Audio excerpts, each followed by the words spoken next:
David has been watching this district for some time. He approached me in late December, being a good friend. What do I think about him running? And the conclusion of that conversation as he was going out the door at 3 in the morning was, if not us, who? If not now, when? It's great to see all of you here.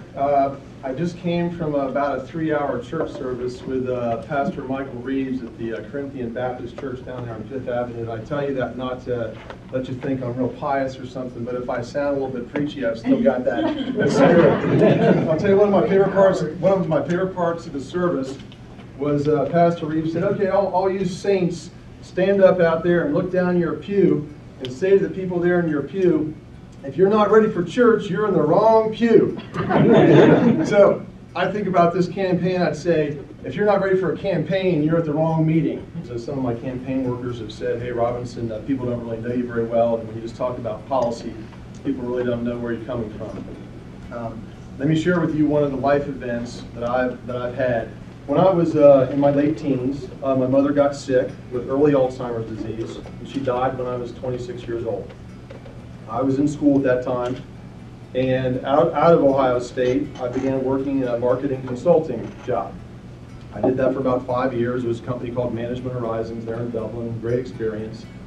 But during that time, I felt a growing sense of a frustration and a need to translate my personal experience into something that would have a wider significance, something that would help the public.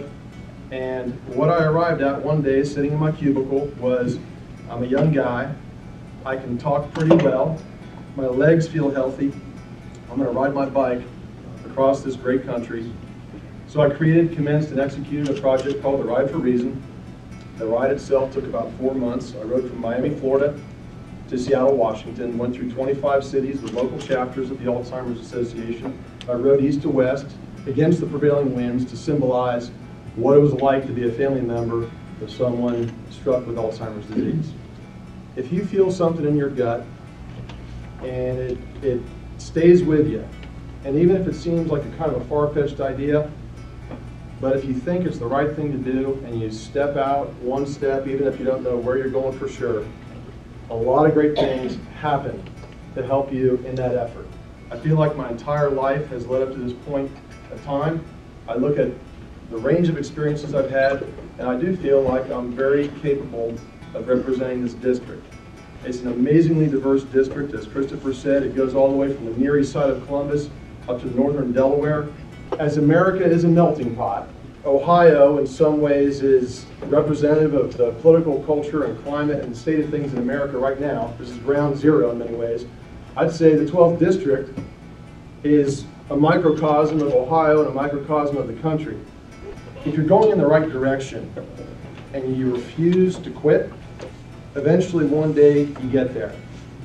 I had never ridden my bike more than about 10 miles before embarking on this what turned out to be a 4,700-mile bike ride when you added in all the curves. But I thought, well, if I just commit myself to riding 50 miles a day when I'm out there riding, if I just don't stop, I'm going to finish this thing. And so the lesson I draw there again is it's critical that we be going in the right direction, and if we refuse to quit, we will get to our destination.